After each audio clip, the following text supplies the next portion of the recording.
For thousands of years, high in the mountains of East Africa, stood one of the world's oldest and most enduring civilizations, the Ethiopian Empire. Unlike many African kingdoms that rose and fell, Ethiopia stood strong, holding on to its traditions, faith and sovereignty. The story begins with the Kingdom of Diamant around the 10th century BC, but Ethiopia's true legacy is rooted in the Aksumite Empire. By the 1st century AD, Aksum had grown into a powerful trading empire, connecting Africa, Arabia, and even India. It was so influential that it minted its own coins and was listed among the world's great powers alongside Rome, Persia, and China. In the 4th century, under King Ezana, Ethiopia became one of the first nations in the world to adopt Christianity as the state religion. This faith became central to Ethiopian identity, shaping its art, architecture, and culture. The famous rock-hewn churches of Lalibela, carved entirely from stone in the 12th century, still stand today as a wonder of the medieval world.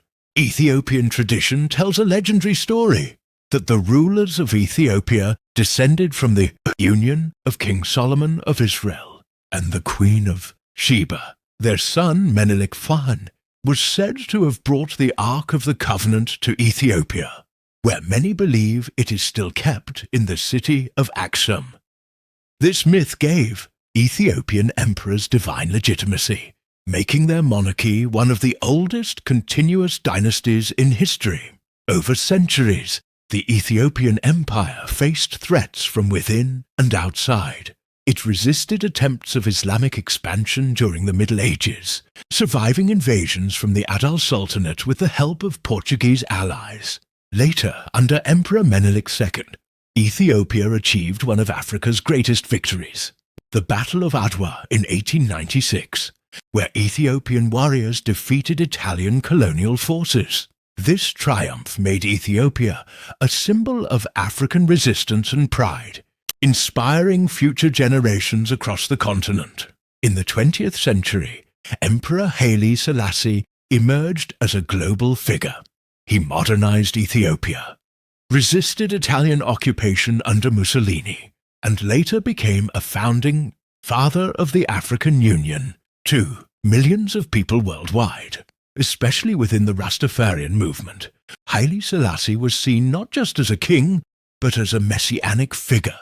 Though the monarchy ended in 1974, the legacy of the Ethiopian Empire remains alive.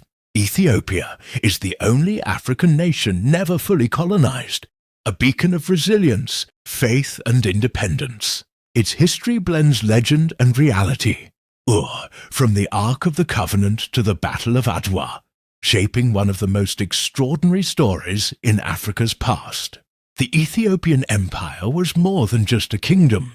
It was a fortress of faith, a cradle of legends, and a living symbol of African pride that stood the test of time.